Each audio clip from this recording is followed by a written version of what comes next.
The night was thick with silence as I pulled into the gravel parking lot of the old Hillcrest Inn. Its wooden frame loomed against the starless sky, lights flickering like hesitant whispers in the darkness. The air was cool, laced with the earthy scent of rain long past, and the distant hum of cicadas played a melody both haunting and serene. I stepped into the lobby, its faded elegance somehow comforting. Dusty chandeliers dangled from the ceiling, their light dim but steady. The crimson carpet, though worn and frayed at the edges, guided me toward a front desk where an elderly man sat hunched over a tattered book. His eyes lifted slowly, and a smile cracked his weathered face. "Checking in." His voice carried a warmth that eased my nerves. "Just for the night," I replied, offering a polite smile. The world outside had grown too heavy lately. I needed a break, a temporary escape from the monotony. He slid a brass key across the counter, its tag engraved with the number 214. "Top floor, end of the hallway. Quietest room we have." I thanked him and made my way down the corridor, the floorboards creaking beneath my steps. The scent of lavender drifted from somewhere unseen, subtle but inviting. I unlocked the door to my room and flicked the switch. A gentle amber glow illuminated a modest space, plush armchair, antique dresser, and a bed that looked far more comfortable than I had expected. I dropped my bag on the bed and glanced around. The walls were adorned with paintings of tranquil landscapes, their colors muted with age. Everything about the room felt caught between the past and present, like a place time had gently forgotten. Restless, I tossed my jacket onto the chair and decided to take a walk. Something about the stillness of the inn called to me, a soft whisper urging me to explore. The hallway stretched out like an endless tunnel, dimly lit by sconces that cast flickering shadows along the wallpaper. As I wandered, my gaze caught on a door left slightly ajar. Room 218. Soft music drifted from within, its melody strangely inviting. I hesitated, curiosity tugging at me. What sort of person would leave their door open in a place like this? I took a step closer, heart thudding in my chest. Through the narrow opening, I glimpsed a boy sitting in a chair, his back to me. He seemed lost in thought, head tilted slightly as if listening to something only he could hear. Before I could convince myself otherwise, I knocked gently on the doorframe. The boy turned, and our eyes met. He was younger than I expected, maybe in his early 20s, with tousled hair and a grin that seemed both mischievous and welcoming. "Hey," he said, voice smooth and easy. "You lost, or just curious?" I shrugged, caught off guard by his friendliness. "A bit of both, I guess." "Well, come on in. I don't bite." He gestured toward a second chair beside him, the invitation both casual and oddly comforting. Without another word, I stepped into the room, drawn in by something I couldn't quite name. The room was dimly lit, shadows curling around the corners like restless ghosts. A small lamp sat on the nightstand, its amber glow casting a soft halo over the boy's features. His eyes, sharp yet inviting, held a glint of curiosity I couldn't ignore. I eased into the chair he'd gestured toward, the worn leather creaking beneath my weight. The air was warmer here, rich with the faint scent of sandalwood and something sweeter, like honey. "Passing through?" he asked, his gaze steady but unthreatening. "Yeah. Just needed a break, I guess." I met his eyes, wondering why I was even sharing that much. "What about you?" He laughed lightly, the sound relaxed and genuine. "Oh, I'm a drifter of sorts. Here one night, somewhere else the next. The world's too big to stay put for long." I nodded, pretending to understand. There was something magnetic about him, the way he spoke as if life itself were an endless adventure. The kind of person who seemed to breathe freedom. "I'm Ben, by the way." He extended a hand, and I shook it, his grip warm and reassuring. "Nice to meet you. I'm Alex." "Alex." He repeated my name like it was a lyric to a song, his smile deepening. "So, what's a guy like you doing in a place like this? Not exactly the tourist hotspot of the century." "Just trying to clear my head, I guess. Needed to get away from everything for a while." I surprised myself with the honesty. Something about Ben's calmness seemed to draw the truth out of me. "I get that," he said softly, his tone shifting. "Sometimes, you need to hit pause and just exist. No expectations. No deadlines. Just you and the moment.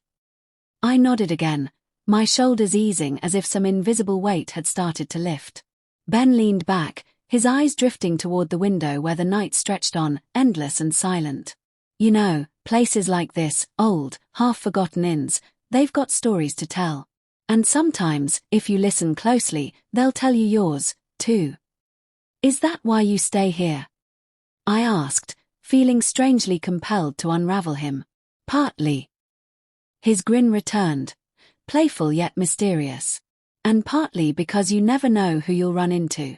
Like tonight. The way he looked at me then, it felt like an invitation. Not just to stay in his room, but to step into his world, if only for a little while. We kept talking, words flowing effortlessly between us. Stories of cities neither of us had seen, dreams we barely dared to voice, and the strangest, smallest things that made us feel alive. Somehow, in that dimly lit room with a stranger I'd known for mere minutes, I felt more at ease than I had in years. I was just about to order something to eat, Ben said, his smile broadening. You hungry? Yeah, I am. He reached for the phone, his expression so genuinely pleased that I couldn't help but smile back. Whatever this was, it felt like the start of something worth holding on to.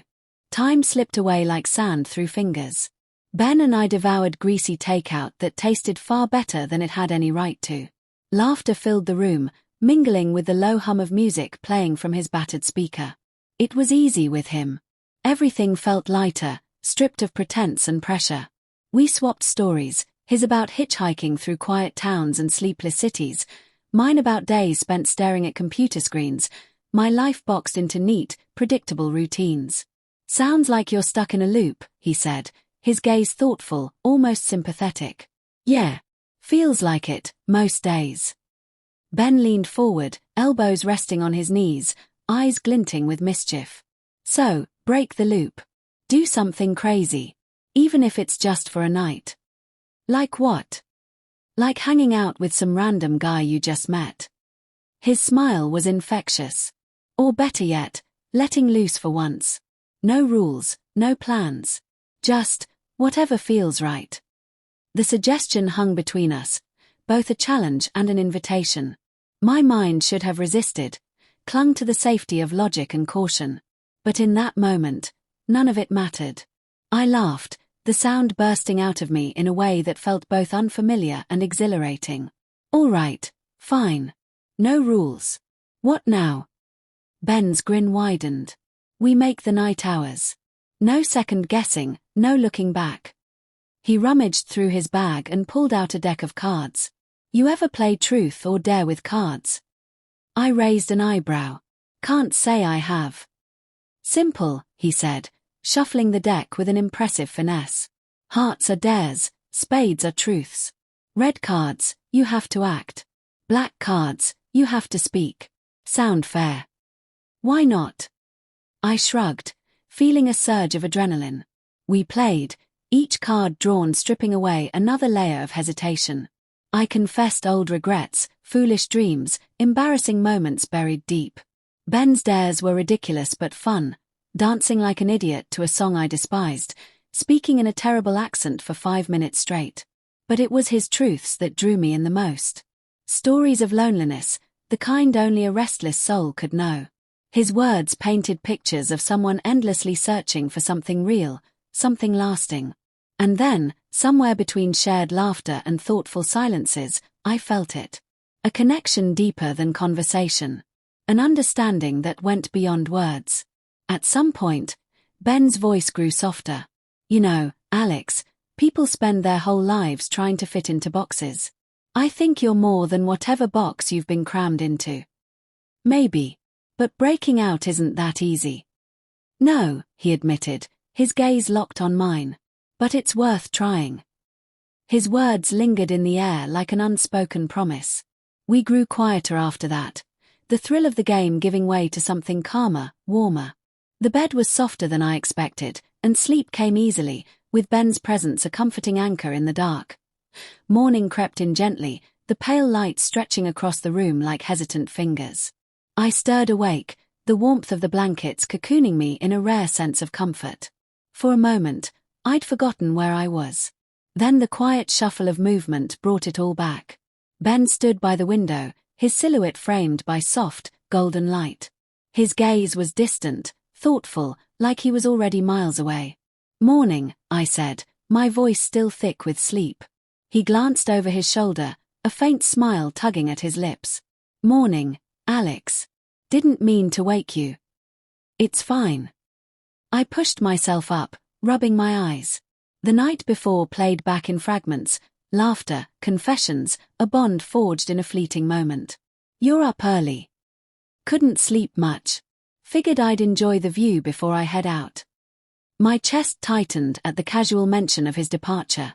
It was stupid, really. I'd only known him for a handful of hours, but somehow that felt like enough to matter. Already leaving, huh? I tried to keep my tone light, but it came out strained.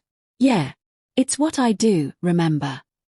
Ben's smile was gentle, but his eyes held a flicker of sadness. "Never stay in one place for too long. Must get exhausting." He shrugged. "Sometimes. But staying, that's even harder." I wanted to say something meaningful, something that would convince him to linger a little longer. But what could I offer? I was just a guy who'd wandered into his orbit for one strange, magical night. Ben picked up his backpack, slinging it over one shoulder with an ease that spoke of habit. "Thanks for sticking around last night. It was good. Better than most nights." "Yeah, it was." The words felt inadequate, hollow compared to everything I wanted to express. He took a step toward the door, then hesitated. "You know, Alex, if you ever feel like breaking out of that loop of yours, just do it. Don't wait until it's too late." It sounded like advice but felt more like a plea. And for a heartbeat, I considered throwing caution to the wind, asking him to stay or letting myself follow wherever he went. But I said nothing. Ben gave me one last smile before turning away, his footsteps echoing softly down the hallway. I listened until the sound faded entirely, the room suddenly feeling colder, emptier. I dragged myself out of bed and got dressed, my mind replaying his words over and over. Maybe he was right. Maybe I'd spent too long stuck in the same monotonous cycle, waiting for something to change. I left the room and checked out of the inn, the receptionist's polite nod barely registering. As I stepped into the crisp morning air, a strange resolve settled over me. Ben was already gone. But his words remained, pushing me forward. And for the first time in a long while, I felt like moving.